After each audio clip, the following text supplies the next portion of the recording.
तीनों में डिफरेंस क्या है, FUT, FUE और DHI में? तो जैसे हमने डिफरेंस FUE और FUT का तो समझ में आ चुका है, स्ट्रिप वर्सेस सिंगल, वो DHI, how is that different? So देखो, जैसे मैंने बोला कि एक तो जल्दी आप ग्राफ्ट निकाल के उसको बॉडी के बाहर कम समय के लिए छोड़ रहे हो, वो आप इम्प्लांट कर रहे हो, Right. तो डायरेक्ट इम्प्लांट हुआ। दूसरा, इसमें कुछ इंस्ट्रूमेंट्स यूज किए जाते हैं, जैसे एक पेन यूज किया जाता है, इम्प्लांटर पेन। Okay. तो उसको बोला जाता है कि ये बहुत एडवांस्ड है और इसकी वजह से जो है बहुत अच्छा रिजल्ट आ जाएगा और ऐसा कुछ।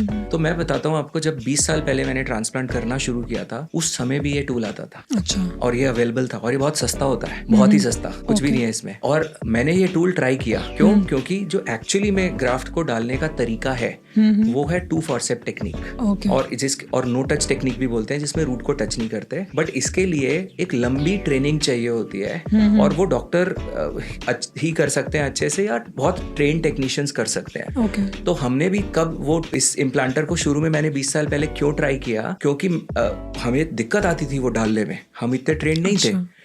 तो उस समय क्या था, अब कोई भी बच्चा भी पकड़ के पेन को तो ऐसे दबा देगा, क्या है उसमें, कुछ भी नहीं है। So it is simple. अच्छा, बट ग्राफ्ट्स को बस ऐसे इम्प्लांट ऐसे पुश करना है, कुछ भी नहीं है। बट इसके साथ जो प्रॉब्लम्स आती हैं वो ये आती है, मैंने क्यों छोड़ दिया उसको यूज करना, इसीलिए पहला, ये बहुत अच्छा कंट्रोल नहीं देता। अच्छा। दूसरा, आप बहुत ज्यादा पास भी नहीं डाल पाओगे, क्योंकि जब आप प्रेस कर रहे हो, उसको दबा रहे हो, तो बगल वाला ग्राफ्ट बाहर निकल आता है।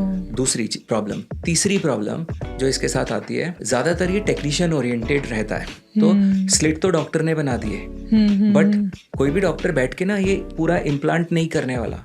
और बट वही है, कोई बोल देगा, आप बोलोगे तो वो तो फिर जो तुमको हो पसंद वही बात कहेंगे, कोई भी कुछ बोल देता है, बट वो नहीं करेगा। डायरेक्ट हेयर इम्प्लांट में ये 3 चीजें बताई जाती हैं। बट हमने देखा कि इसके नुकसान क्या क्या है। कॉबल स्टोन्स है, आप अच्छे से कंट्रोल पे नहीं डाल सकते हो बाल, आपके एंगल टेढ़े मेढ़े होंगे, और अननेचुरल फिनिशिंग एंड लुक अच्छी नहीं आएगी उससे।